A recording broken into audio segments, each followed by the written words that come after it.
வணக்கம். உங்க முதலீட்டு போர்ட்ஃபோலியோவ இன்னும் ஸ்மார்ட்டா மாத்தணுமா? அப்போ கண்டிப்பா நீங்க ஆற்றல் துறை, அதாவது எனர்ஜி செக்டார் பத்தி தெரிஞ்சுக்கணும். வாங்க அதுக்குள்ள இருக்கிற நுணுக்கங்களை சிம்பிளா புரிஞ்சுக்கலாம். முதல்ல விக்ரமோட கதையில இருந்து ஆரம்பிக்கலாம். நம்மள பல பேர் மாதிரி விக்ரமும் ஒரு யங் இன்வெஸ்டர். ட்ரெண்டா இருக்கிற ஸ்டாக்ஸை வாங்கி போடுவாரு. ஆனா பாருங்க, அவரோட போர்ட்ஃபோலியோ ஒரு ரோலர் கோஸ்டர் மாதிரி எப்ப ஏறும் எப்ப இறங்கும்னே தெரியாம அவரை ரொம்ப கஷ்டப்படுத்துச்சு. அந்த சமயத்துல தான் விக்ரம் திரு ராம்ங்கிற ஒரு அனுபவமிக்க முதலீட்டாளரை சந்திச்சாரு.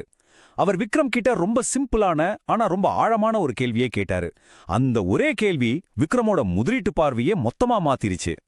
அந்த கேள்விக்கான பதில் அதுதான் எனர்ஜி, அதாவது ஆற்றல். யோசிச்சு பாருங்க, நம்ம ஓட்டுற கார்கள், நாம பயணம் செய்யற விமானங்கள், பெரிய பெரிய தொழிற்சாலைகள், ஏன் நம்ம வீடுகளுக்கு வர்ற கரண்ட் வரைக்கும் எல்லாத்தையும் இயக்குறது இந்த ஆற்றல் தானே. இது இல்லாம ஒரு நாள் கூட உலகத்தால இயங்க முடியாது. சரி, எனர்ஜி செக்டார்ல முதலீடு பண்ணலான்னு முடிவு பண்ணியாச்சு. ஆனா அதுல எங்க ஆரம்பிக்கிறது? திரு ராம் சொன்னாரு, இந்த துறை ஒரு மறைக்கப்பட்ட பண எந்திரம் மாதிரி. ஏன்னா இதுல இருக்கிற ஒவ்வொரு பாகமும் ஒவ்வொரு விதமா பணம் சம்பாதிக்குது. அத முதல்ல புரிஞ்சுக்கணும். எண்ணெய் மற்றும் எரிவாயு துறைய நாம 3 முக்கிய பிரிவுகளா பிரிக்கலாம். ஒன்னு அப்ஸ்ட்ரீம், இவங்க தான் மூலப்பொருளை பூமிக்கு அடியில இருந்து எடுக்கிறவங்க. ரெண்டாவது மிட்ஸ்ட்ரீம், எடுத்ததை சுத்திகரிக்கிறவங்க. மூணாவது டவுன் ஸ்ட்ரீம், அதை நம்ம கிட்ட கொண்டு வந்து விக்கிறவங்க.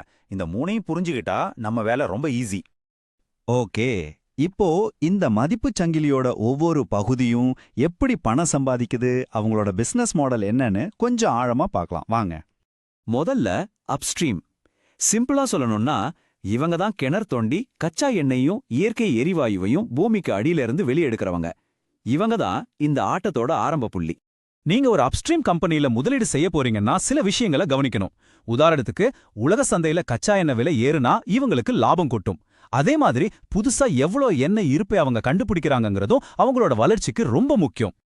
திரு ராம் சொன்ன மாதிரி இது ஒரு நேரடியான கணக்கு.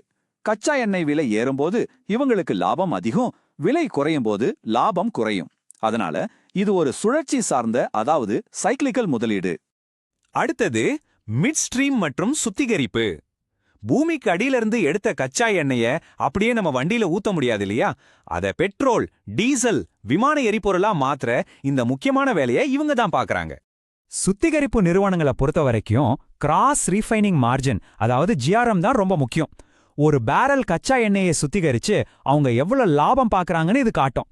இங்க எண்ணெய் விலைய விட அவங்களோட செயல்பாட்டு திறன் தான் முக்கியம். இதோட அர்த்தம் என்னன்னா, சுத்திகரிப்பு நிறுவனங்கள் கொஞ்சம் அதிக நிலைத்தன்மையை கொடுக்கும். ஏன்னா அவங்களோட லாபம் எண்ணெய் விலையோட ஏற்ற இறக்கத்தை விட அவங்க எவ்வளவு திறமையா வேலையை செய்யறாங்கங்கறத தான் சார்ந்திருக்கு. கடைசியா டவுன் ஸ்ட்ரீம். இவங்க தான் நமக்கு ரொம்பவும் பரிச்சயமானவங்க. நாம பெட்ரோல் போடுற பங்குகள், வீட்டுக்கு சமையலுக்காக வர்ற எல்பிஜி சிலிண்டர்கள், இது எல்லாமே இவங்களோட பிசினஸ் தான்.